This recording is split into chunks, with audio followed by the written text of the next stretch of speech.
Okay, so ayun, magandang araw mga bossing. So mayroon na naman tayong order.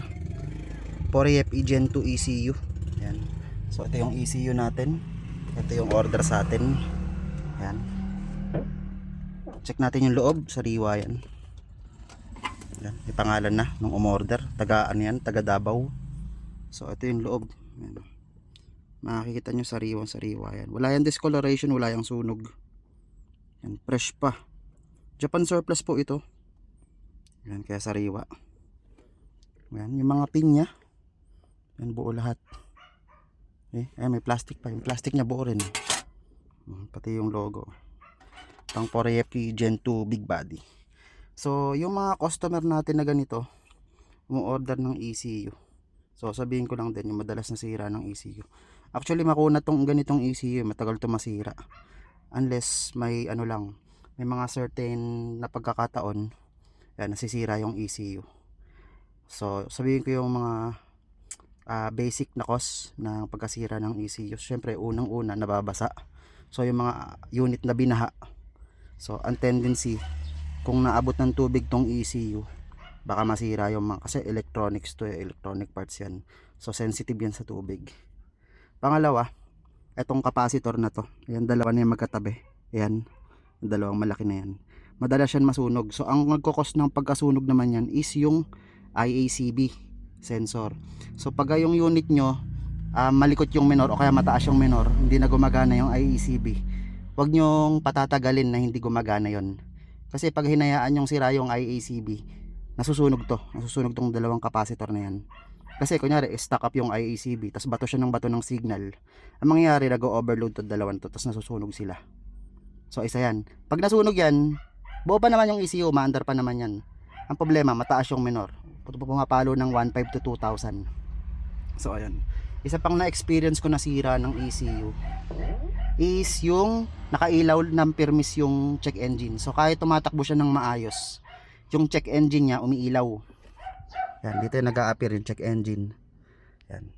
Yan din yan. So, ano yan, isa yun sa mga sign na may sira yung ECU. Tapos, isa pa na experience ko dito sa customer ko sa taga Tarlac. Nung nag-inquire siya sa akin, ang sira ng ECU niya, pag tinignan mo, okay, medyo madumi lang, pero parang wala naman siyang sira.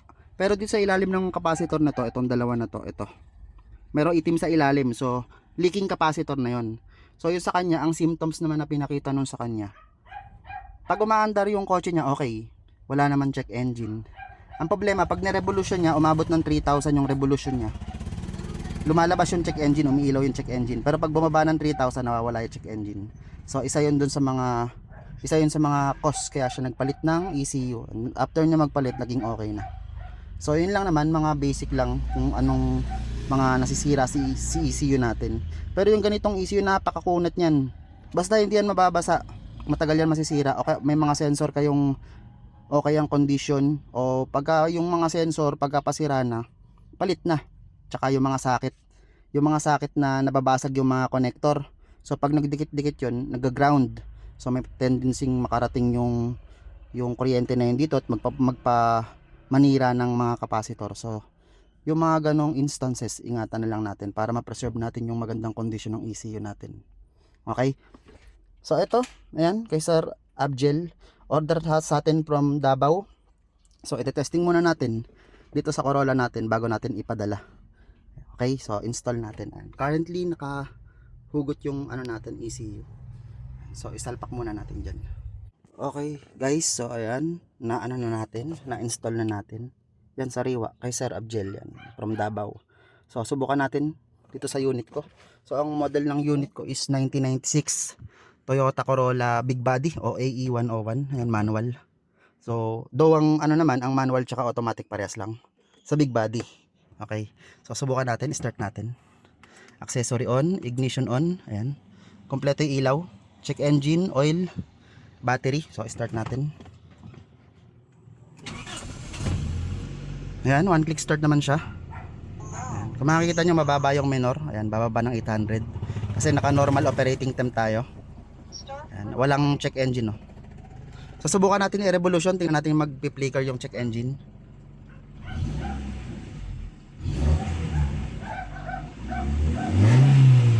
Okay, 4,000 RPM para hindi lumalabas yung check engine. Responsive, ayan o. Okay. So ayan, ECU ni Sir Abjel. Working properly. So patay natin. Ayan, start ulit natin. Accessory on, ignition on, kompleto ng ilaw. Start natin.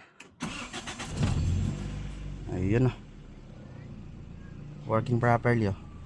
900 RPM din, bababa ng 800. So normal operating temp. So buo IECB nito kasi bago yun. Ganda ng minor. Okay. So ayan. Okay Sir Abjel, gumagana ng maayos yung ECU natin. Ayan. Ipabalot na natin. Papadala ko na po sa inyo. So let's go.